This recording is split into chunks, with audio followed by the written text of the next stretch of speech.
Si el hombre muere, ¿volverá a vivir? ¿Qué significa estar ausente del cuerpo y presente con el Señor? ¿Fue Jesús con el ladrón al paraíso el Viernes Santo? ¿Claman en realidad las almas de los muertos debajo del altar? El pastor Bo responde a estas y otras preguntas en la serie extraordinaria Textos Difíciles sobre el estado de los muertos. Inclinemos nuestros rostros para orar. Padre Celestial, te damos gracias por el privilegio que nos concedes de venir aquí este día con el fin de abrir tu palabra y escuchar tu voz. Pedimos, Padre, que tu Espíritu Santo nos acompañe y nos enseñe. Y te damos gracias por escuchar nuestra oración, porque te lo pedimos en el nombre de Jesús. Amén. Durante la serie que estamos comenzando hoy, vamos a estudiar textos difíciles y complicados sobre el estado de los muertos. Vamos a analizar versículos tales como el rico y Lázaro, el ladrón en la cruz.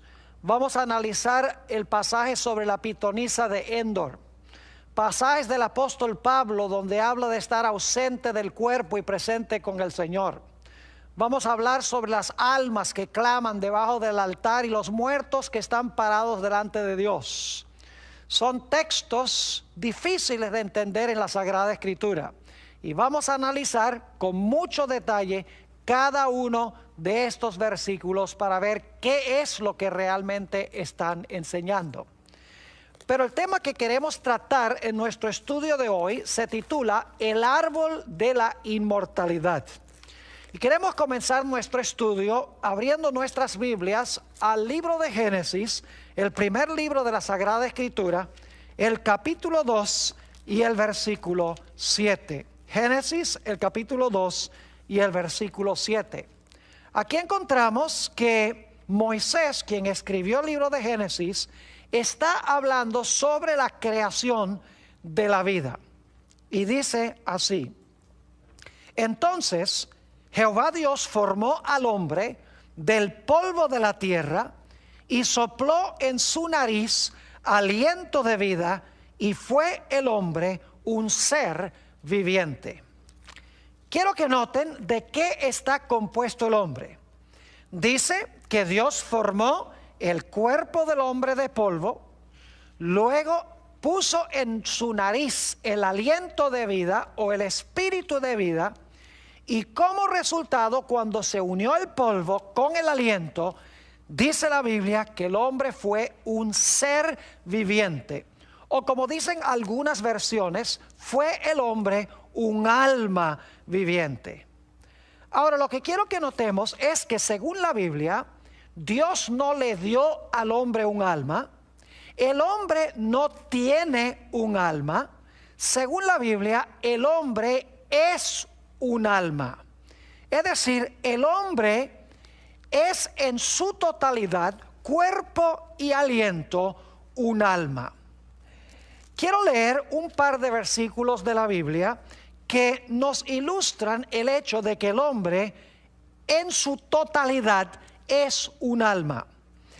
Quiero que busquen conmigo Mateo el capítulo 16 y el versículo 26, y entonces vamos a leer también Lucas 9 y el versículo 25.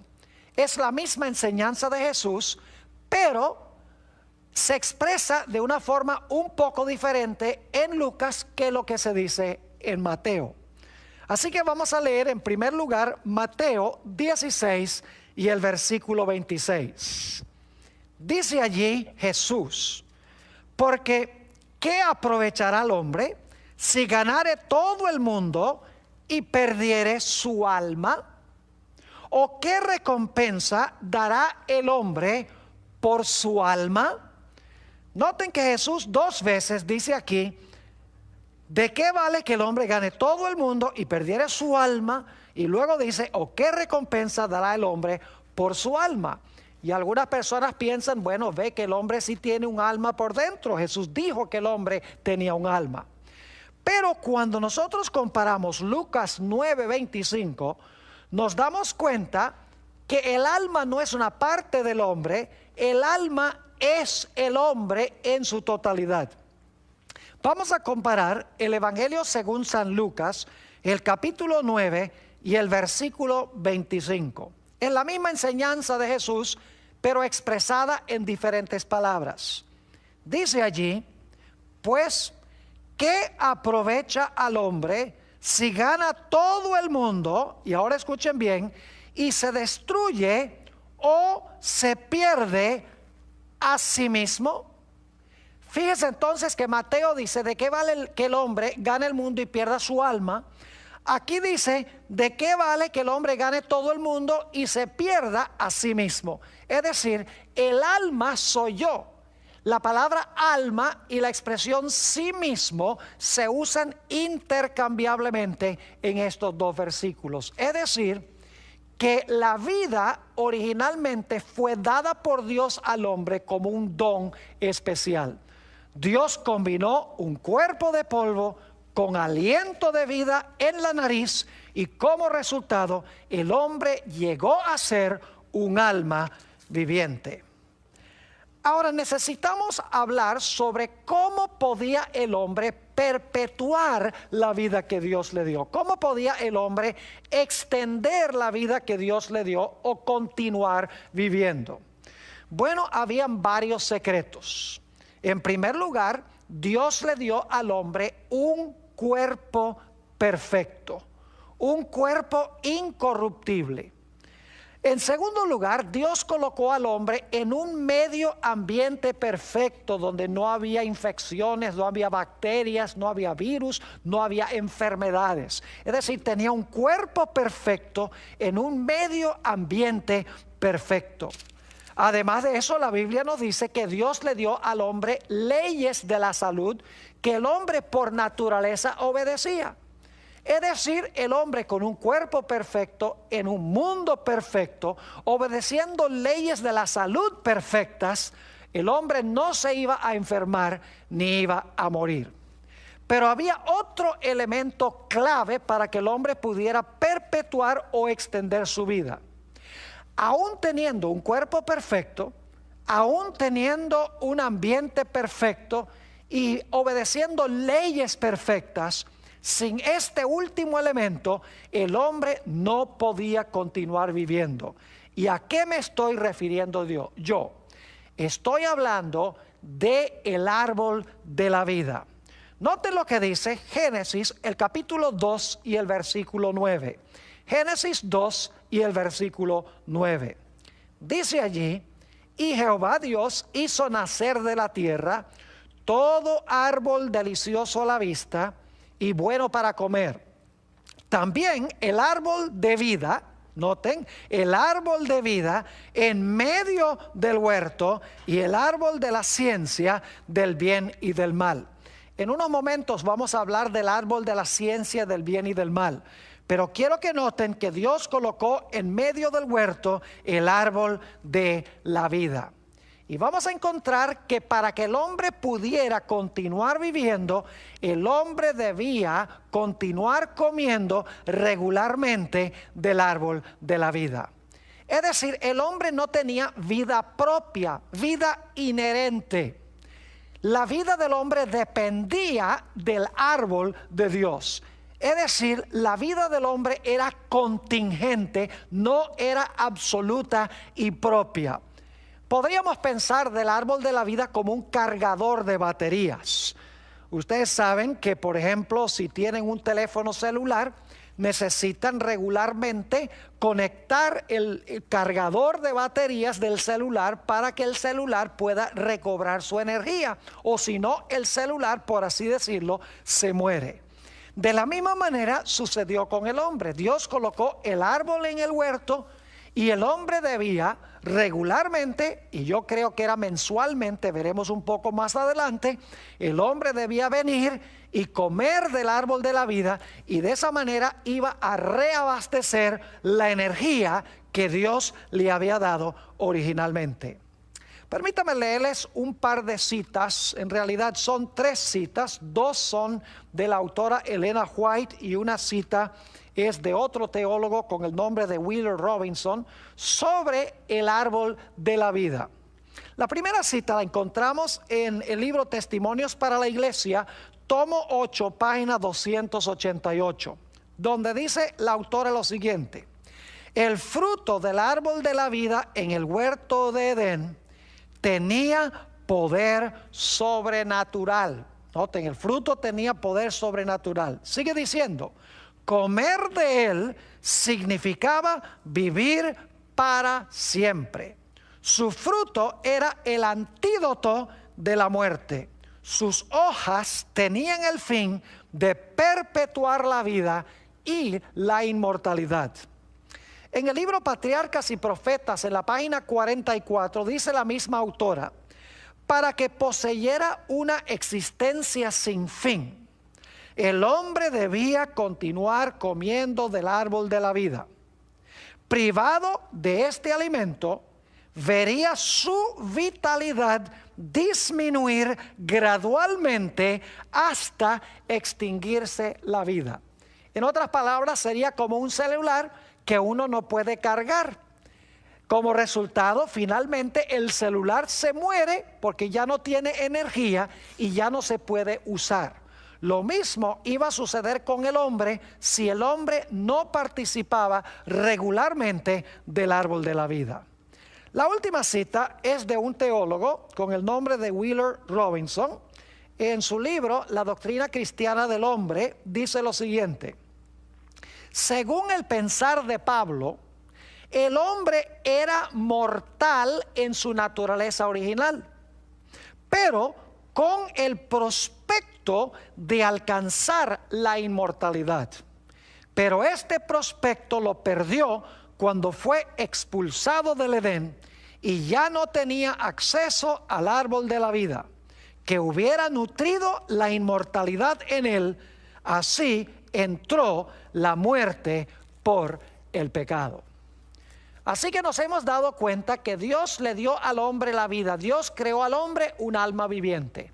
El plan era que el hombre viviera para siempre, participando regularmente del árbol de la vida.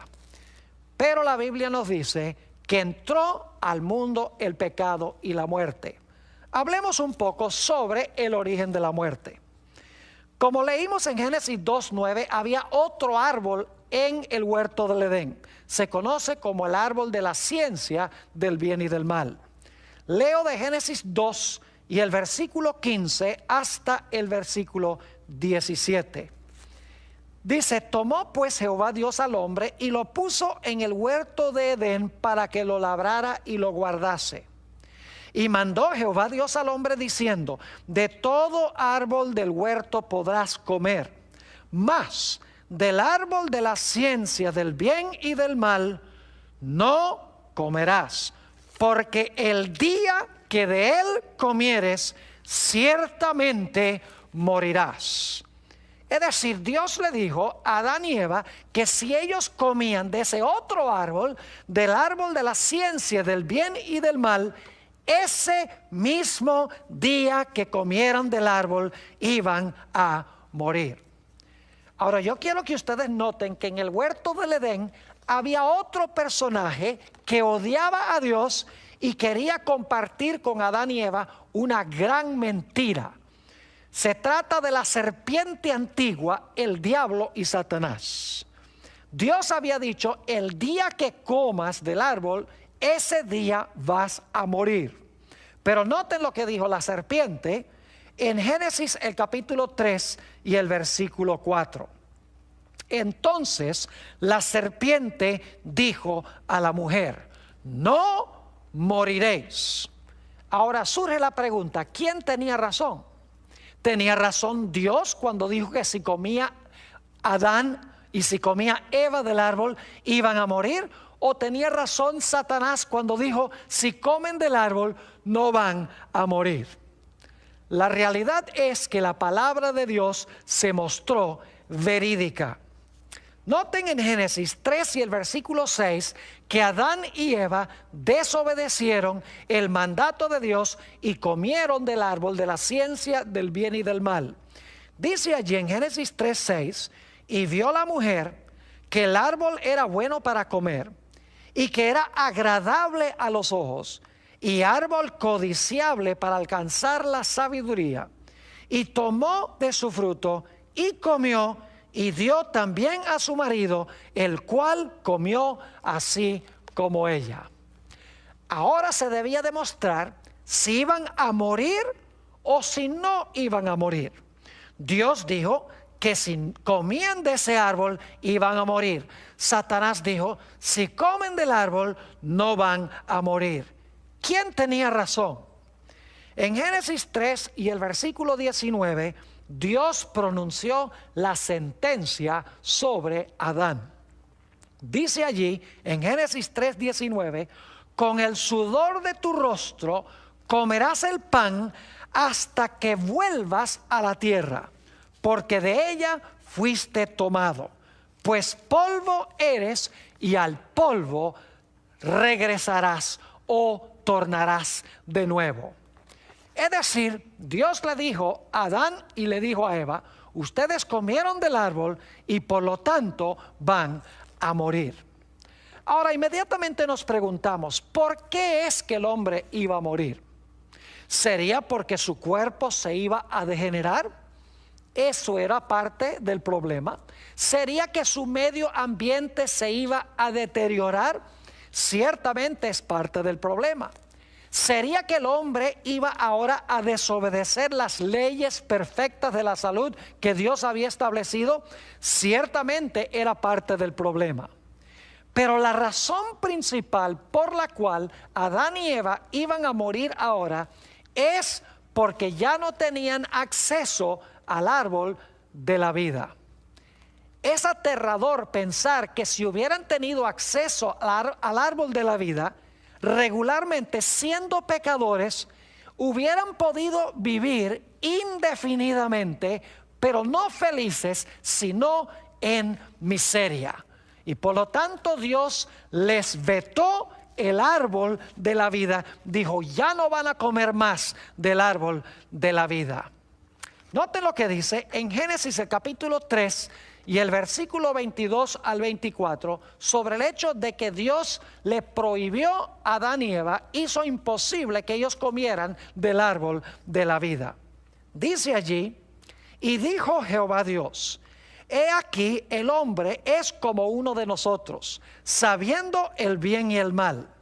Ahora pues, que no alargue su mano y tome también del árbol de la vida y coma y viva para siempre. Noten que el hombre tenía que comer para vivir para siempre. Versículo 23, y lo sacó Jehová del huerto del Edén, para que labrase la tierra de que fue tomado. Echó pues fuera al hombre y puso al oriente del huerto de Edén querubines y una espada encendida que se revolvía por todos lados para guardar el camino del árbol de la vida. Ciertamente, el hecho de que el hombre ahora tenía un cuerpo imperfecto por causa del pecado y se iba a degenerar el medio ambiente y el hombre iba a violar las leyes de la salud, ciertamente eso iba a acabar su batería más rápidamente. Pero si hubiera podido continuar comiendo del árbol de la vida, hubiera podido continuar viviendo a pesar de esos factores. Ahora, es importante para nosotros notar algo significativo. Y es que el hombre en sí mismo no tenía vida inmortal. Porque la Biblia nos dice que el hombre tenía que comer del árbol de la vida para continuar viviendo. En realidad, mis amigos, ¿de qué le hubiera valido a Dios prohibirle acceso al árbol a Adán y Eva si ya eran inmortales en sí mismos? Si eran inmortales, sin necesidad de comer del árbol de la vida, de nada le hubiera valido a Dios que les prohibiera comer del árbol. Igual hubieran continuado viviendo por la inmortalidad que se encontraba en ellos. Pero el hecho de que Dios les prohibió comer del árbol de la vida indica de que ellos no tenían inmortalidad, y la Biblia nos dice que en efecto murieron.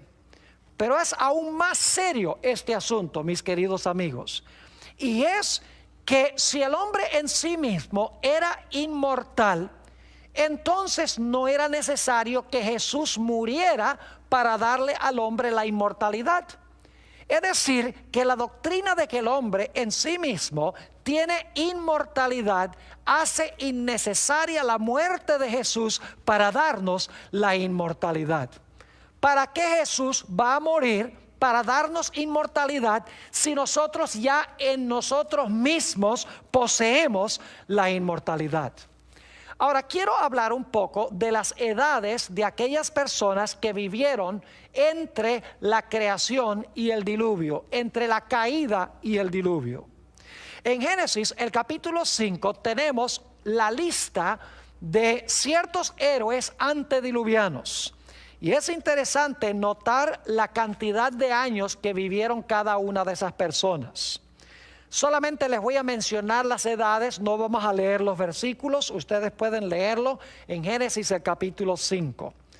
Dice allí que vivieron hasta tener 930, 912, 905, 910, 895, 962, 969, 777, y Noé vivió hasta tener 950 años. La gente dice, ¿cómo es que esa gente podía vivir tan largo periodo de tiempo? La respuesta es que esa gente tenía la batería casi totalmente cargada, porque estaba más cerca al tiempo cuando Adán y Eva tenían acceso al árbol de la vida. Es decir, que su batería no se había agotado como la batería de los que vivimos en esta tierra. Y sin embargo, escuchen bien, a pesar de que tenían la batería casi plenamente cargada porque estaban cerca del momento de la creación, de todas maneras, cerca de 1000 años después, Matusalén y otros murieron porque no tenían acceso al árbol de la vida. Es interesante notar que a pesar de que vivieron todos esos años, murieron. En efecto, en Génesis el capítulo 5, se usa una fórmula muy interesante para hablar de cada una de esas personas, con la excepción de Enoc, que la Biblia dice que fue trasladado al cielo de entre los vivos. Pero los otros 9 que se mencionan en Génesis 5, se usa una fórmula en Génesis 5:5, 5:7, versículo 10, versículo 13, versículo 16, versículo 19, versículo 27, versículo 30, y el capítulo 9 y el versículo 29 se usa la fórmula y murió. Es decir, que la palabra de Dios se mostró verídica y cierta. El hombre no siguió viviendo indefinidamente, como dijo Satanás la serpiente, sino que se comprobó que si el hombre comía del árbol iba a morir. En efecto, en Romanos 6 y el versículo 23 nos dice: la paga del pecado es muerte. Dios tenía razón. ¿Por qué vivieron tanto tiempo aquellas personas antes del diluvio? Quiero leerles una cita que se encuentra en el Comentario Bíblico Adventista, tomo 7, página 988, sobre la razón por la cual los antediluvianos vivieron tanto tiempo. Dice la autora: al comer Adán y Eva de este árbol, reconocieron que dependían de Dios. El árbol tenía poder para perpetuar la vida, y mientras comieran de él, no podían morir.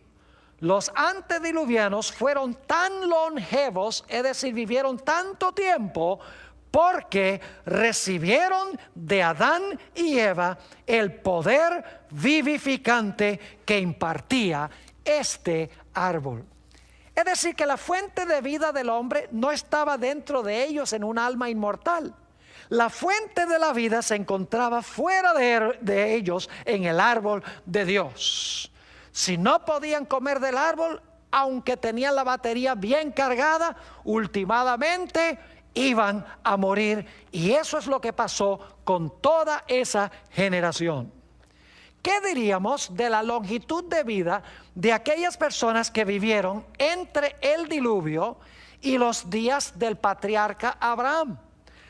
En Génesis el capítulo 11 tenemos la longitud de vida de estas personas.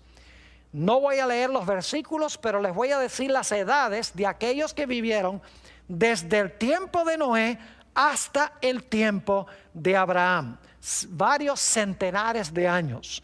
Dice en Génesis 11 que vivieron hasta tener 600, 438, 433, 464, 239 y otra persona también vivió 239, 230, 148, 205 y 175.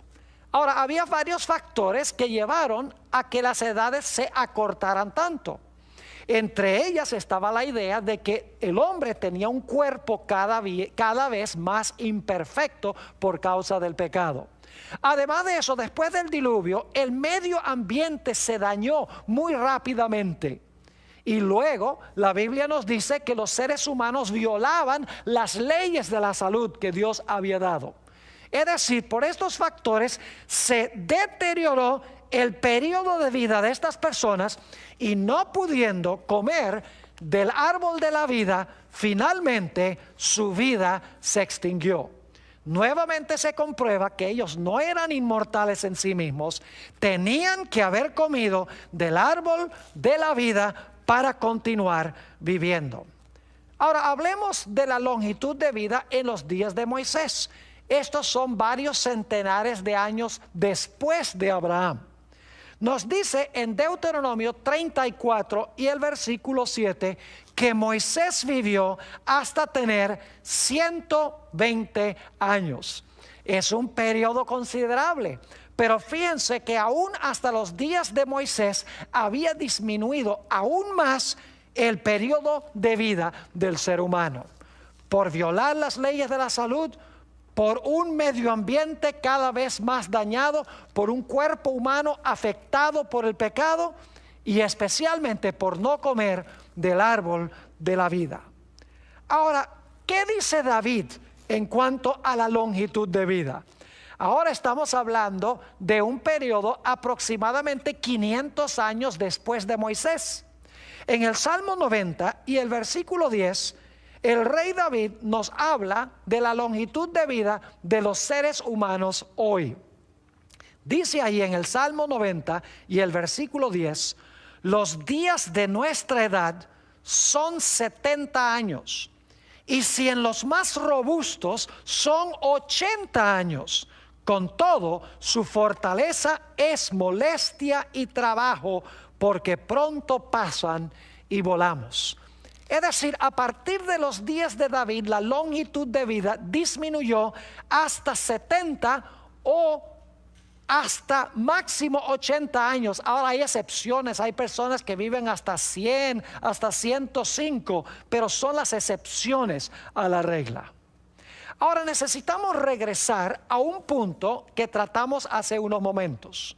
Ustedes recuerdan que Dios le dijo a Adán y Eva que el día que ellos comieran del árbol de la ciencia del bien y el mal, ese mismo día iban a morir. Quiero leer nuevamente ese texto en Génesis el capítulo 2 y el versículo 16 y 17. Dice allí: de todo árbol del huerto podrás comer, mas del árbol de la ciencia del bien y del mal no comerás.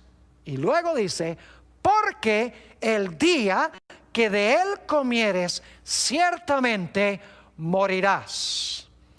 inmediatamente nos preguntamos, ¿por qué razón Adán y Eva no murieron ese mismo día? Ya hemos visto que Adán vivió hasta tener 930 años. Según dijo Dios, deberían haber muerto ese mismo día. Aquí llegamos a un punto que nos trae gran esperanza. Porque el hombre, como hemos visto, no podía comer del árbol de la vida. Entonces la pregunta es, ¿tenía el hombre alguna esperanza de poder vivir eternamente a pesar de haber pecado? Nos dice en Génesis el capítulo 3 y el versículo 21 que el mismo día que Adán y Eva pecaron, se realizó un evento supremamente importante. Hubo una muerte el día en que Adán y Eva pecaron, pero no fueron ellos. ¿Y por qué no fueron ellos? Génesis el capítulo 3 y el versículo 21 nos dice lo siguiente: y Jehová Dios hizo al hombre y a su mujer túnicas de pieles y los vistió.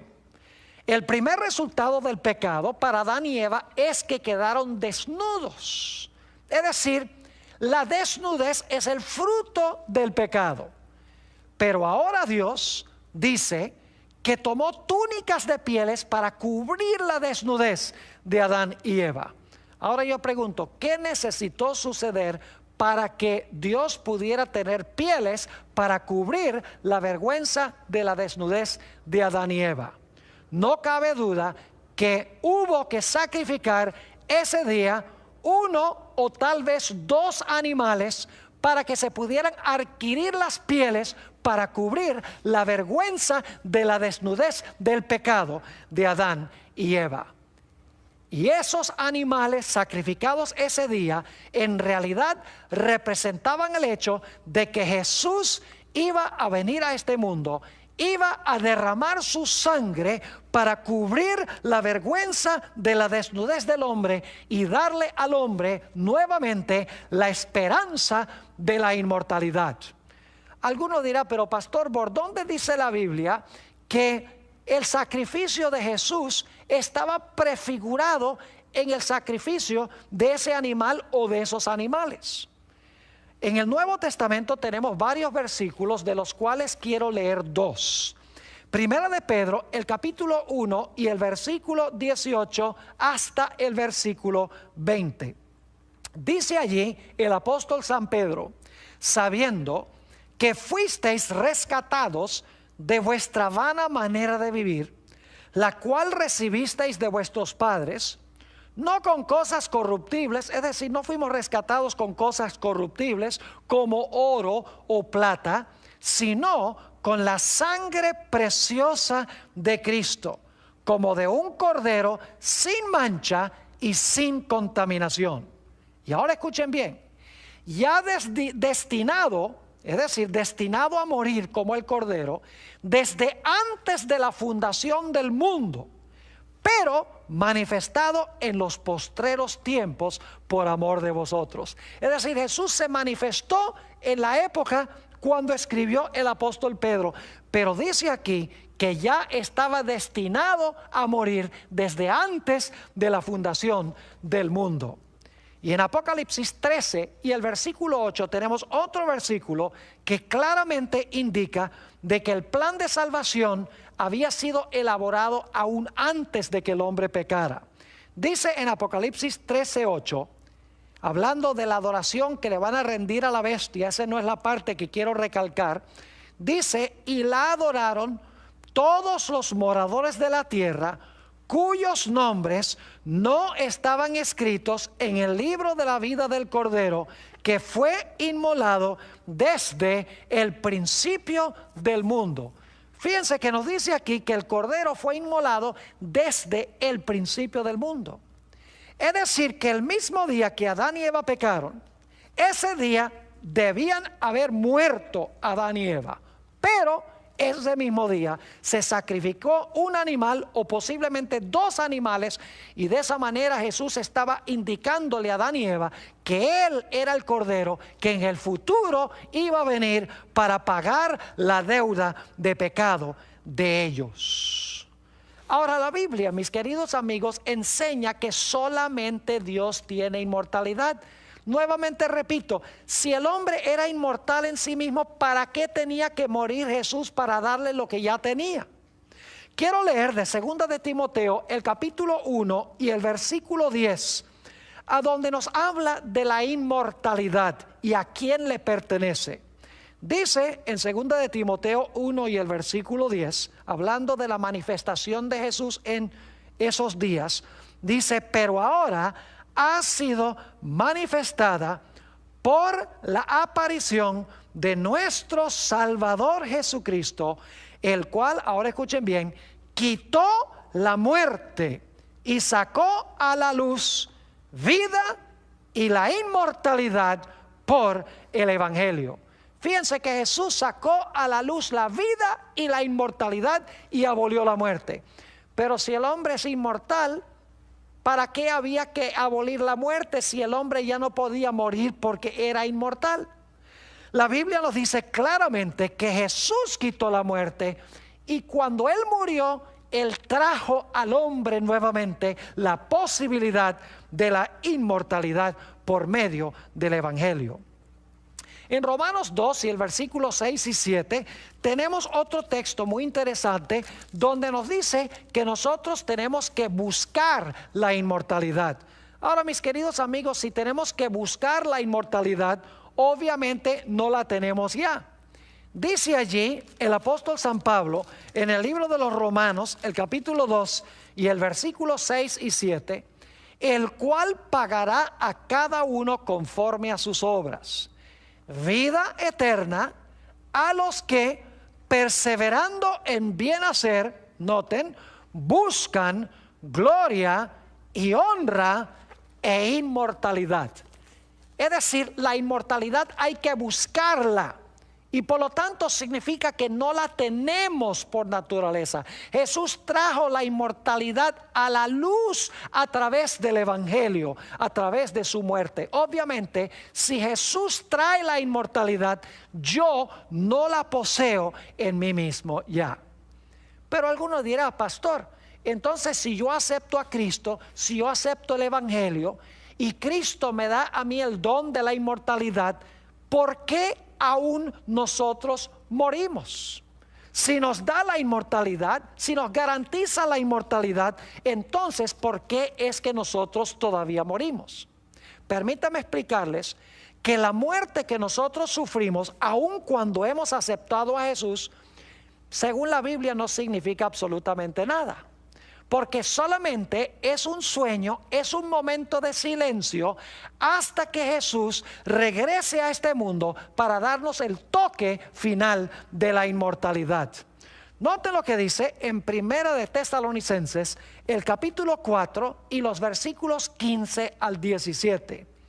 Este es un pasaje muy hermoso sobre la resurrección cuando Jesús venga. 1 de Tesalonicenses 4, 15 al 17. Aquí dice el apóstol Pablo: por lo cual os decimos esto en palabra del Señor, que nosotros que vivimos, que habremos quedado hasta la venida del Señor, no precederemos a los que durmieron, es decir, no vamos a ir al cielo antes que los que murieron. Porque el Señor mismo, con voz de mando, con voz de arcángel y con trompeta de Dios, descenderá del cielo. Y los muertos, ahora viene la parte clave, los muertos en Cristo resucitarán primero. No todos los muertos, dice, los muertos en Cristo resucitarán primero.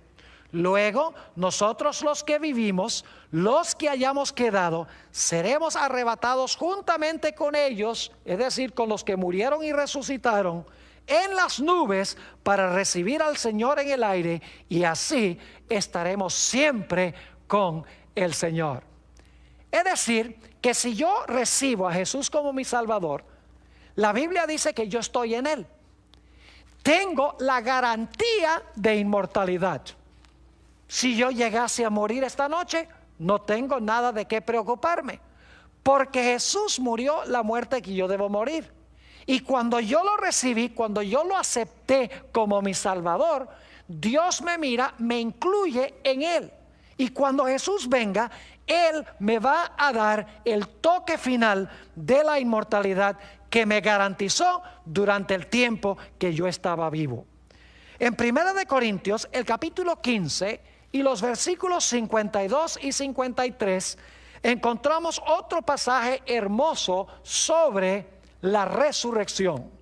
Quiero leer 1 de Corintios 15 y en realidad voy a leer empezando en el versículo 51 hasta el versículo 55. Dice allí: he aquí os digo un misterio. No todos dormiremos, pero todos seremos transformados en un momento, en un abrir y cerrar de ojos, a la final trompeta, es decir, cuando Jesús venga. Y los muertos serán resucitados incorruptibles, y nosotros seremos transformados. Porque es necesario que esto corruptible se vista de incorrupción. ¿Cuándo es que nos vamos a vestir de incorrupción? ¿En el momento cuando morimos? No, es a la final trompeta, según dice aquí. Porque es necesario que esto corruptible se vista de incorrupción, y esto mortal se vista de inmortalidad. Si tenemos que vestirnos de inmortalidad, ¿no la tenemos ya? ¿Cómo puede usted hablar de que la necesidad de vestirnos de inmortalidad si ya somos inmortales? Sigue diciendo: y cuando esto corruptible se haya vestido de incorrupción, y esto mortal se haya vestido de inmortalidad, entonces se cumplirá la palabra que está escrita: sorbida es la muerte en victoria. ¿Dónde está, oh muerte, tu aguijón? ¿Dónde, oh sepulcro, tu victoria? ¿Cuándo entonces es que vamos a recibir la inmortalidad? La Biblia dice: a la final trompeta, cuando esto corruptible sea vestido de incorrupción y esto mortal se vista de inmortalidad. Obviamente yo no soy inmortal si Jesús tiene que venir a darme el toque de inmortalidad. Y dicho sea de paso, por eso si yo recibo a Jesús como mi Salvador y mi Señor, si me arrepiento verdaderamente y confieso mis pecados, si yo llegase a morir esta noche, no tengo de qué preocuparme, porque el Señor Jesucristo ha escrito en mi registro: Él va a recibir inmortalidad cuando yo venga, porque yo pagué la deuda de su pecado. Una vez hablaba con un amigo que creía que el hombre es por naturaleza inmortal, y le hice la pregunta: ¿tú crees que el hombre es omnisciente? Es decir, ¿puede saber todas las cosas? Me dice: no, solamente Dios es eso. Le dije: ¿crees tú que Dios es, que el hombre puede ser omnipresente como Dios, que puede estar presente en todas partes? Dice: no, la omnipresencia es solamente de Dios. Le dije: ¿crees tú que el hombre puede ser omnipotente y hacer todas las cosas como Dios? Dice: no, la omnipotencia pertenece solamente a Dios. Y entonces le pregunté: ¿crees tú que el hombre es inmortal en sí mismo? Y me dice: sí, el hombre es inmortal. Le dije: un momentico, la inmortalidad es uno de esos atributos incomunicables de Dios, es decir, que pertenecen inherentemente a Él. Es decir, como Dios es omnisciente, omnipresente, omnipotente, la Biblia deja en claro que solamente Dios es inmortalidad, y que tengo yo que recibirlo para recibir la inmortalidad.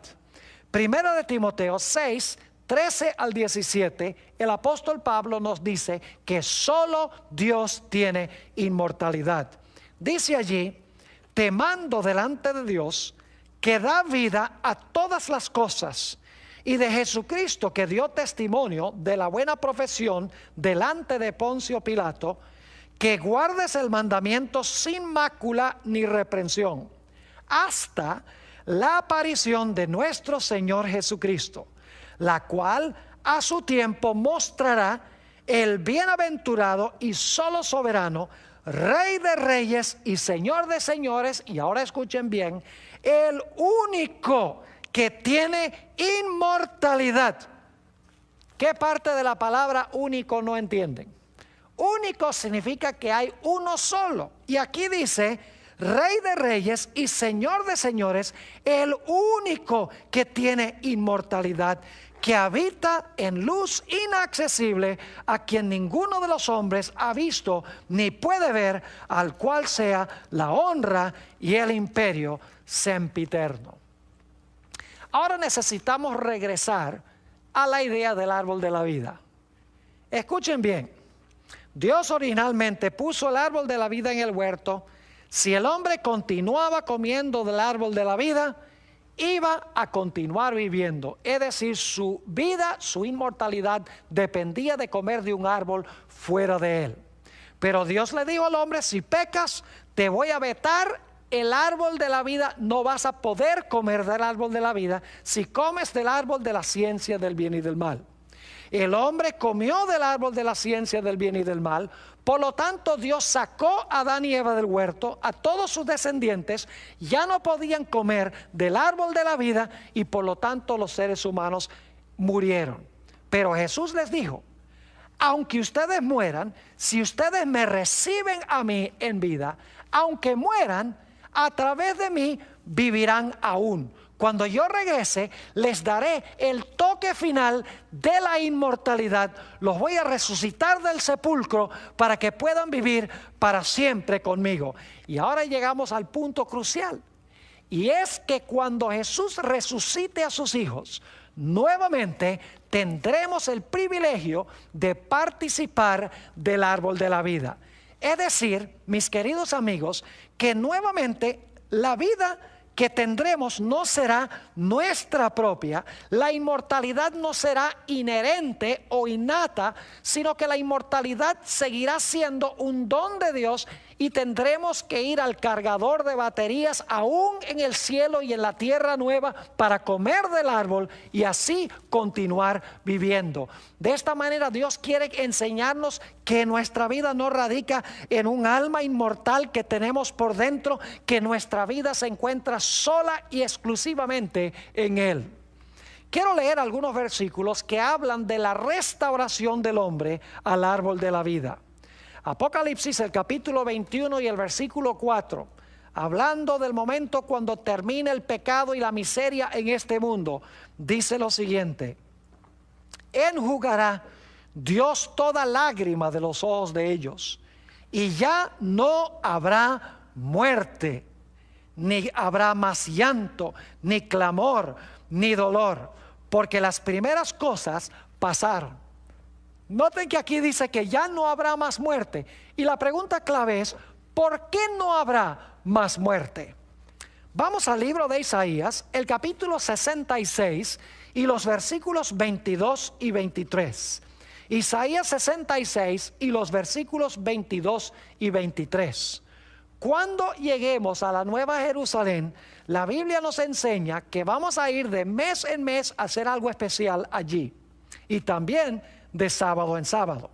Dice en Isaías 66, 22 y 23, está hablando Dios: porque como los cielos nuevos y la nueva tierra que yo hago permanecerán delante de mí, dice Jehová, así permanecerá vuestra descendencia y vuestro nombre. Y ahora escuchen bien: y de mes en mes, y de día de reposo en día de reposo, vendrán todos a adorar delante de mí, dijo Jehová.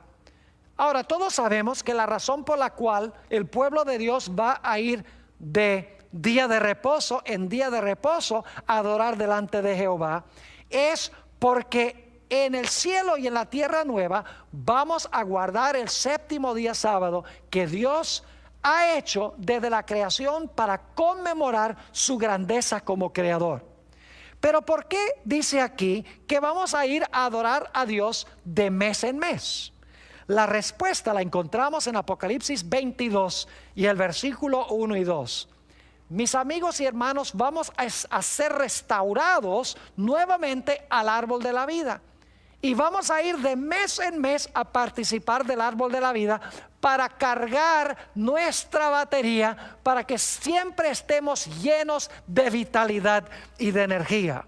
Dice en Apocalipsis 22 y el versículo 1 y 2: después me mostró un río limpio de agua de vida, resplandeciente como el cristal, que salía del trono de Dios y del Cordero. en medio de la calle de la ciudad, y a uno y otro lado del río estaba, noten, el árbol de la vida, que produce 12 frutos, dando cada mes su fruto, y las hojas del árbol eran para la sanidad de las naciones. Fíjense que aquí dice que el árbol de la vida produce un fruto nuevo cada mes.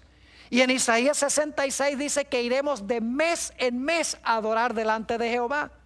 Es decir, vamos a comer mensualmente del árbol de la vida, y así reabasteceremos nuestra energía perpetuamente, inmortales, no en nosotros mismos, sino porque comemos del árbol de Dios.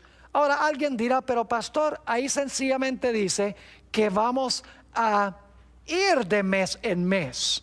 Ahí dice solamente que el árbol de la vida produce su fruto cada mes. Allí no dice nada de que vamos a comer de ese árbol. Bueno, noten lo que dice Apocalipsis, el capítulo 2 y el versículo 7. Apocalipsis, el capítulo 2 y el versículo 7. Dice: el que tiene oído, oiga lo que el Espíritu dice a las iglesias.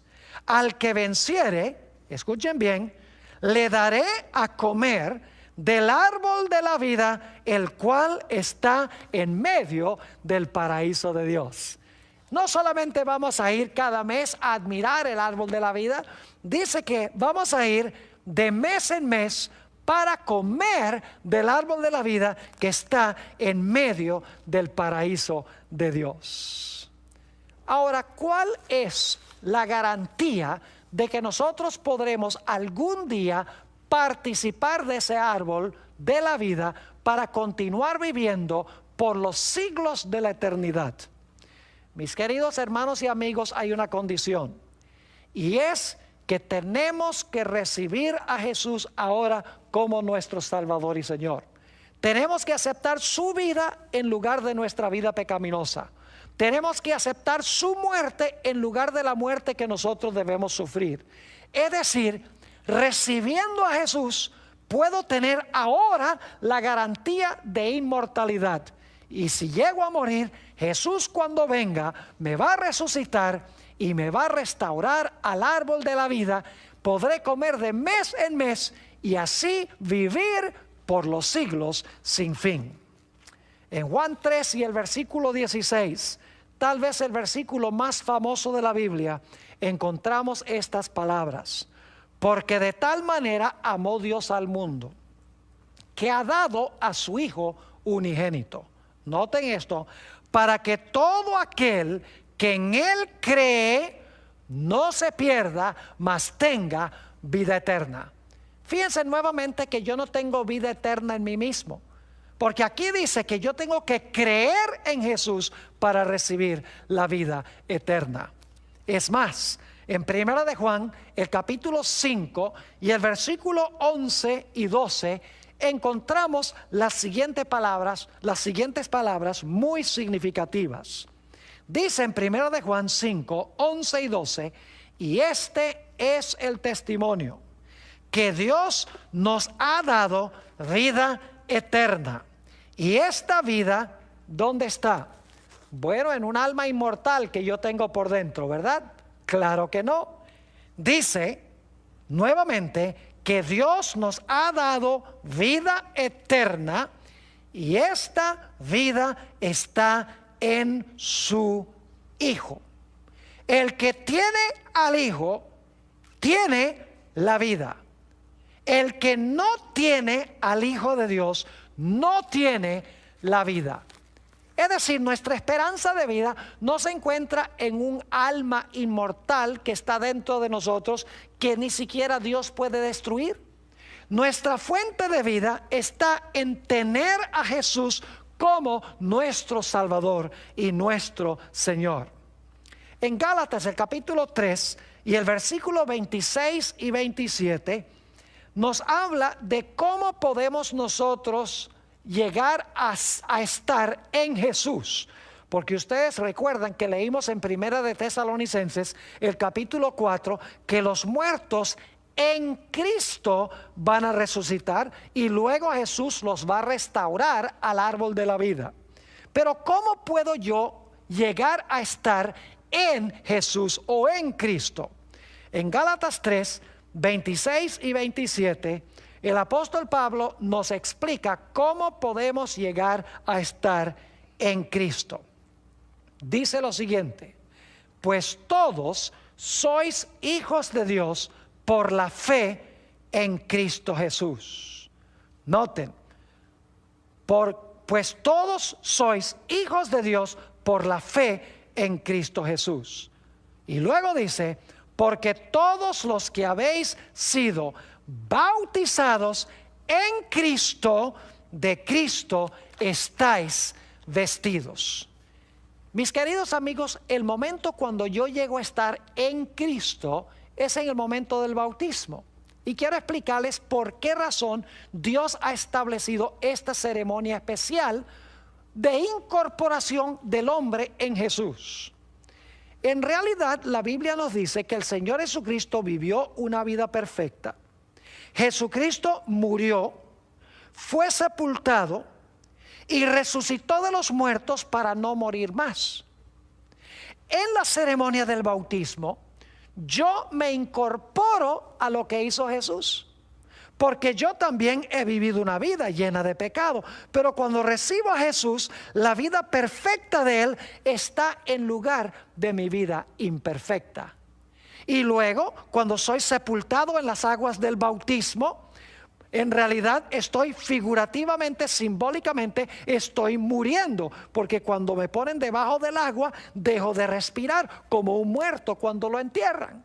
Es decir, sepultado en las aguas, estoy simbólicamente muriendo. Y entonces, cuando salgo del agua, y dicho sea de paso, he bautizado a muchas personas, cuando esas personas salen del agua, lo primero que hacen es respirar profundo, porque han salido del agua y están vivos. Es decir, que el bautismo es una ceremonia que nos incluye en el Señor Jesucristo, nos incorpora en Él, porque simbólicamente pasamos por la misma experiencia de Él. Vivimos, morimos, somos sepultados y resucitamos a novedad de vida en Él. Es decir, si yo me arrepiento del pecado, confieso mis pecados, sepulto esos pecados en las aguas del bautismo, salgo de las aguas del bautismo, estoy incorporado en Jesús. Y si llegase a morir, mi vida está escondida en Él. Y cuando venga me dará el toque de la inmortalidad y me restaurará al árbol de la vida.